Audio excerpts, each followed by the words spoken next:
નમસ્કાર વિદ્યાર્થી મિત્રો, અત્યારે આપણે પાવર ઇલેક્ટ્રોનિક લેબની અંદર ઊભા છે. પાવર ઇલેક્ટ્રોનિક લેબની અંદર જે આપણને બોર્ડ દેખાઈ રહ્યા છે, પછી આપણે ડોમેસ્ટિક બોર્ડ છે, બીજી બાજુ ઇન્ડસ્ટ્રીયલ બોર્ડ છે. તો આની પર આપણે એક લેબલિંગ કરેલું છે. લેબલિંગનો મતલબ શું થાય? બીજી વસ્તુ કે આનો પાવર આપણે આઈડેન્ટિફાઈ કરવો હોય, એનો પાવર ચાલુ બંધ કરવો હોય તો ક્યાંથી કરી શકીએ? તો અહીંયા આપણે જોઈ શકીએ છીએ S1 એટલે કે આ બોર્ડનું પોતાનું એક નામ છે. નીચેનું એડ્રેસ લખેલું છે કે આ એમસીબીમાંથી પાવર ક્યાંથી આવે છે. તો IC PDB2 AC1 નંબરની એમસીબીમાંથી અને આ PDB2 માંથી એનો પાવર આવે છે. તો આપણે જઈએ PDB2 ઉપર, ત્યાંથી આપણને ખબર પડશે.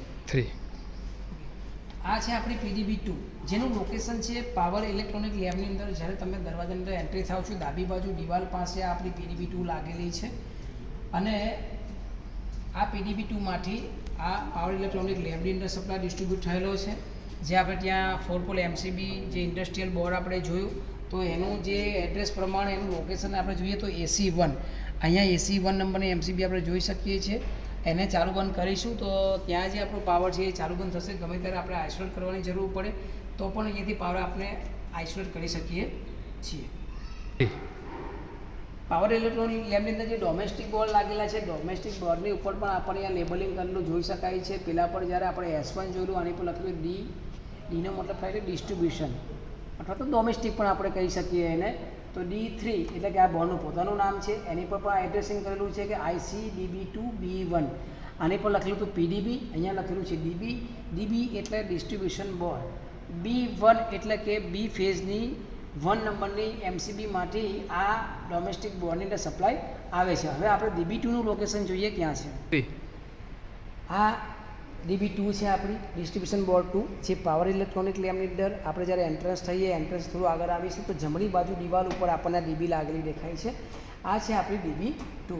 હવે જે ડોમેસ્ટિક બોર્ડનો સપ્લાય છે આપણે જોઈશું કે ત્યાં લખેલું હતું કે B1. તો આ આપણી એની મેઇન એમસીબી છે, આનો મેઇન પાવર છે. આને ચાલુ બંધ કરવાથી આ બધી એમસીબીનો આઉટગોઈંગ બંધ થઈ જશે.